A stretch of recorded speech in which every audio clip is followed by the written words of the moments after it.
औज़ुबिल्लाहि मिनश्शैतानिर्रजीम बिस्मिल्लाहिर्रहमानिर्रहीम। अस्सलाम वालेकुम, मेरा नाम सोबिया सलीम है। आज मैं आपको गौहर पब्लिशर की जानिब से खुशामदीद कहती हूँ। हमारा मोटो है redefining the geography of education through digital resources for conceptual learning. आज हम गौहर नदाए उर्दू जमात सोम सबक नंबर 20 और सफ़ा नंबर 138 को लेंगे और वहाँ पर दी गई जो मश्क है उसको हल करेंगे।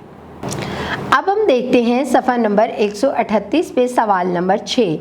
फ़ेल हाल, फ़ेल माजी और फ़ेल मुस्तकबिल के जुमले अलग अलग करके लिखें। यह हमने पिछले इसबाक में भी पढ़ा है। आपने इन जुमलों को अलग करना है, जैसे कि आपको स्क्रीन पे नज़र आ रहे हैं। एक आलम फ़ेल हाल का बनाएं, एक फ़ेल माजी का और एक फ़ेल मुस्तकबिल का, जिसमें जो जुमला सही आता है फ़ेल हाल का जुमला फ़ेल हाल में लिखें, फ़ेल माजी का जुमला फ़ेल माजी में और मुस्तकबिल का मुस्तकबिल में। हमने मरी की सैर की, ये फ़ेल माजी है, इसको फ़ेल माजी में लिखें।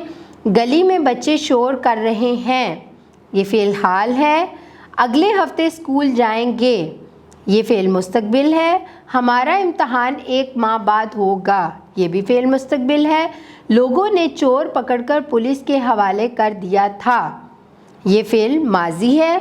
बच्चे बारिश में नहाते हैं, ये फ़ेल मुस्तकबिल है। अब हम सवाल नंबर 7 देखते हैं। ज़माने मुस्तकबिल में बदल कर लिखें। यहाँ पर चंद जुमले दिए गए हैं, आपने उसको ज़माने मुस्तकबिल में बदलना है। मेरी अली से दोस्ती है, मेरी अली से दोस्ती होगी। नजमा और हम पड़ोसी थे, नजमा और हम पड़ोसी होंगे। पाकिस्तान मैच जीत गया, पाकिस्तान मैच जीत जाएगा। अब हम सवाल नंबर 8 देखते हैं। दर्ज झैल के बारे में कम से कम 2 जुमले लिखकर तारुफ करवाएं, जैसे मेरे अब्बू का नाम अकील चौधरी है, वो ऑफिस में काम करते हैं, उनकी उम्र 50 साल है, वगैरह वगैरह। अब आप चाचा के बारे में बताएं, जैसे यहाँ पे लिखा है, मैंने स्क्रीन पर देखें। मेरे चचा बहुत अच्छे हैं, हम उन्हें चचा जान कहकर पुकारते हैं, वो गांव के ज़मींदार हैं। मामू के बारे में बताएं। मेरे मामू अकबरी मंडी में दुकानदार हैं, उनकी सेहत और तबीयत बहुत अच्छी है, वो बच्चों से बहुत प्यार करते हैं। अब आप खाला के बारे में बताएं। मेरी खाला जान कराची में रहती हैं, अच्छी तबीयत के मालिक हैं, खालू जान नेवी में ऑफिसर हैं। दादी के बारे में बताएं। मेरी दादी जान का नाम नवाब बीबी है, वो गांव में रहती हैं, सब गांव वाले उनकी इज्जत करते हैं। इस सवाल में आपने अपने अपने चचा, दादी, खाला और मामू के बारे में लिखना है।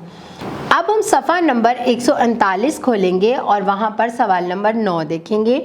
गौर से देखें और इसके बारे में अपनी राय 10 जुमलों में लिखें। यहाँ पर एक तस्वीर दी गई है, आपने इसको गौर से देखना है और आपने देखना है कि इस तस्वीर में आपको क्या बताया गया है। आप खुद से भी अपने अल्फाज में भी इन जुमलों को बयान कर सकते हैं, लेकिन मैं भी आपको बता देती हूँ। ये एक मोहल्ले की तस्वीर है जिसमें बच्चे पतंग लूट रहे हैं। कटी पतंग बिजली के तारों के ऊपर से गुजर रही है और मुख्तलिफ बच्चे इसको लूटने के लिए सड़क पर खड़े हैं। ये बहुत ख़तरनाक भी हो सकता है, क्योंकि अगर पतंग बिजली के तारों से छू गई तो ज़ोरदार धमाका हो सकता है, जिससे किसी की जान भी जा सकती है। इसलिए पतंगबाजी पर गवर्नमेंट ने पाबंदी लगा दी है, जो कि बहुत अच्छा इकदाम है। अब इसके बाद सरगर्मियाँ मैं आपको बताऊंगी। ग्रोह में एक दूसरे को अपने एक दोस्त और एक रिश्तेदार का ज़ुबानी तारुफ करवाएं। आप आपस में बैठें और अपने दोस्तों को, अपने घर वालों को मामू, खाला, दादा, दादी, नाना, नानी के बारे में तारुफ करवाएं। ग्रोह में बताएं कि आपको रेडियो, टीवी या किसी और ज़रिए से देखा गया कौन सा प्रोग्राम पसंद है और क्यों। आप अपने दोस्तों के साथ बैठें और उन्हें बताएं कि आपने रेडियो, टीवी पर कौन सा प्रोग्राम देखा था जो आपको बहुत अच्छा लगा और उसकी वजह क्या है।